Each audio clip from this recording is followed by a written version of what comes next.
Olá pessoal, aqui é o Velgas. Hoje é dia 3 de julho de 2026, 11 horas, horário de Brasília. A vulnerabilidade de Putin e a desintegração da Rússia. Putin está vulnerável. A Rússia está se desintegrando. Isso está trazendo o colapso do império do ditador. Pelo menos o pretenso sonho de ter um império. E também vamos discutir as novas repúblicas que estão querendo caminhar para a independência. Estão vendo uma oportunidade por causa do caos existente na Rússia, causado, é claro, pela incompetência do ditador. A Rússia enfrenta o colapso iminente de sua estrutura imperial enfrenta esse iminente colapso, devido ao desgaste militar e às derrotas estratégicas em solo ucraniano. O ditador Vladimir Putin demonstra fraqueza ao pedir publicamente o retorno às negociações de paz, enquanto a logística de combustíveis russa é devastada. E também há uma grande chance agora de que ele faça uma mobilização geral. E essa mobilização geral todo mundo vai ter que vir de uma maneira forçada. Menos os voluntários que já vêm vindo, mas diminuíram muito o número deles. As repúblicas que ele age como um colonizador, que trata mal o povo e tortura todo mundo, colonizadas por Moscou, enxergam a crise atual como uma oportunidade histórica para iniciar uma revolta e fragmentar a federação. Assista a esse vídeo para entender as rachaduras internas do Kremlin. Inscreva-se no canal, deixe o seu like, compartilhe este conteúdo e comente se você acredita no fim da Federação Russa.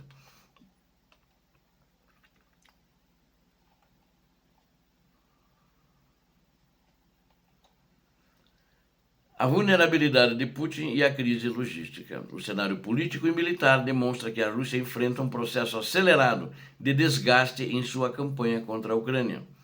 Analistas internacionais apontam que a vulnerabilidade do ditador Vladimir Putin está mais visível do que em qualquer outro momento do conflito. Esta fraqueza se reflete diretamente nos pronunciamentos públicos do ditador ao admitir que as operações não seguem o planejamento original. Ele sempre admitia que estava tudo indo de acordo com o planejado, mesmo com todos os problemas que tinha lá. Agora ele já diz que as operações não seguem o planejamento original.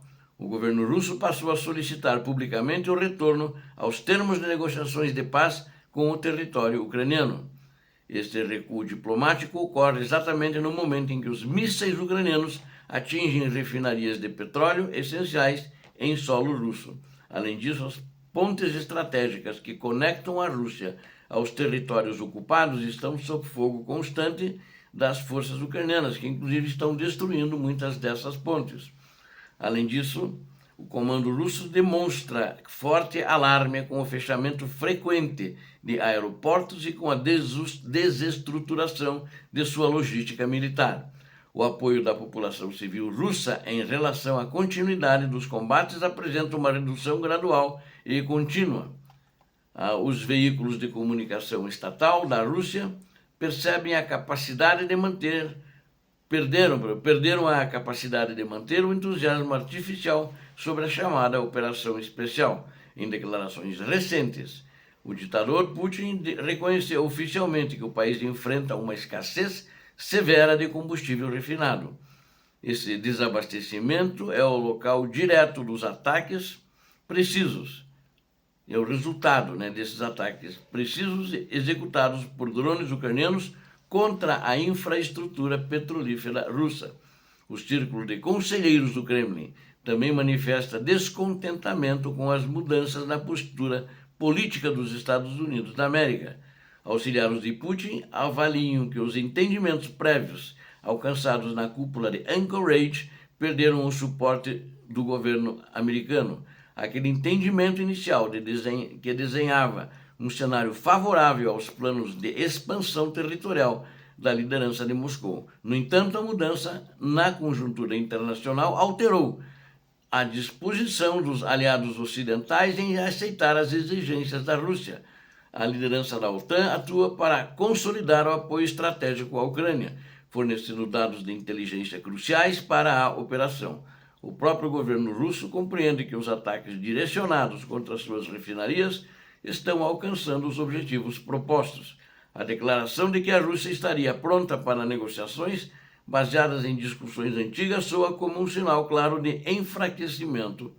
Moscou tenta resgatar propostas obsoletas, desenhadas em Istambul, formuladas quando o contexto militar era favorável aos planos russos. A realidade atual mostra que a Ucrânia assumiu a iniciativa das ações, dominando rotas no Mar Negro e estrangulando a economia russa. A retórica das autoridades de Moscou abandonou a postura agressiva inicial, adotando tons marcados por ressentimento e indignação. O colapso do império e a fragmentação das repúblicas. A iminente derrota das forças militares da Rússia representa uma ameaça direta à sobrevivência do atual regime político de Moscou. Historiadores alertam que o retorno humilhante de tropas desmobilizadas no passado foi estupim para a queda do regime tsarista, que foi substituído pelos bolcheviques. Historiadores alertam que isso é uma coisa perigosa, o que está acontecendo, e muitos já estão prevendo o caos e a desintegração da Rússia.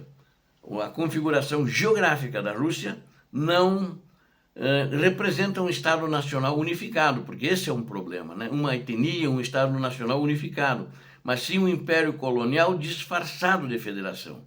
Principalmente ali na área asiática tem de tudo, tem mongóis, tem chineses, tem diversas etnias chinesas, etc. A atual fraqueza militar abre as portas para que diversas nações colonizadas busquem a independência e a fragmentação do território.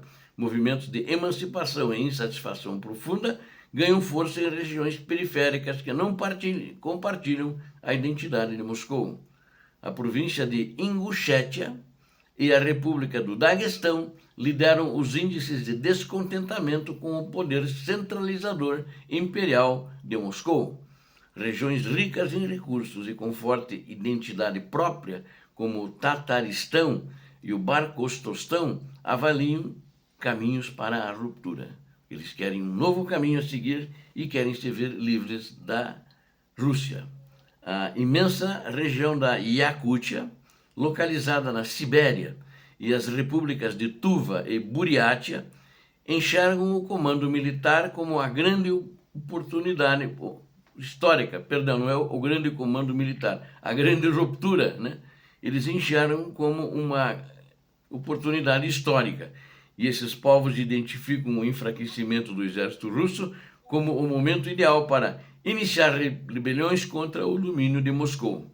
O ressentimento nessas repúblicas é alimentado pelo uso desproporcional de suas populações locais para sustentar os combates na linha de frente. E eles também se queixam muito porque as regiões são pobres, mas a riqueza de petróleo e do gás, que é exportado, onde a Rússia ganha muito dinheiro, saem daquelas regiões. A Rússia não devolve uma proporção justa para elas.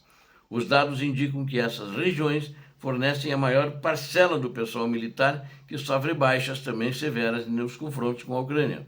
O custo humano imposto por Moscou a essas minorias atinge a marca superior a entre 35 mil a 40 mil soldados que ficam perdidos, são baixas, né, todos os meses na guerra. A perda contínua de vidas de jovens não russos gera uma crise demográfica e social insustentável dentro dessas províncias. Para enriquecer essa análise, relatórios de inteligência apontam que grupos separatistas já organizam comitês de libertação no exílio. Ou seja, a coisa está começando a esquentar e pegar fogo.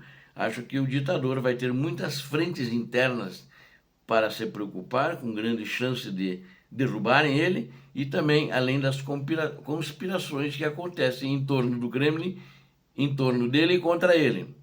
E esses comitês, eles planejam a criação de moedas próprias e a demarcação de novas fronteiras para o momento do colapso central. E ainda tem a China, que também está muito interessada em grande parte ali da Europa asiática, como os vimos num dos vídeos de ontem. A falta de repasses financeiros de Moscou para as províncias acelera a falência econômica das administrações regionais. Sem recursos para manter a segurança interna, o controle centralizado de Putin perde a capacidade de conter revoltas locais. A fragmentação da Federação Russa desenha um mapa futuro, com os surgimentos de múltiplos estados soberanos independentes na Eurásia. Eurásia é a Europa e Ásia, porque aquela região justamente é onde se encontram a Europa com a Ásia, e a Rússia justamente tem povos dessas duas regiões.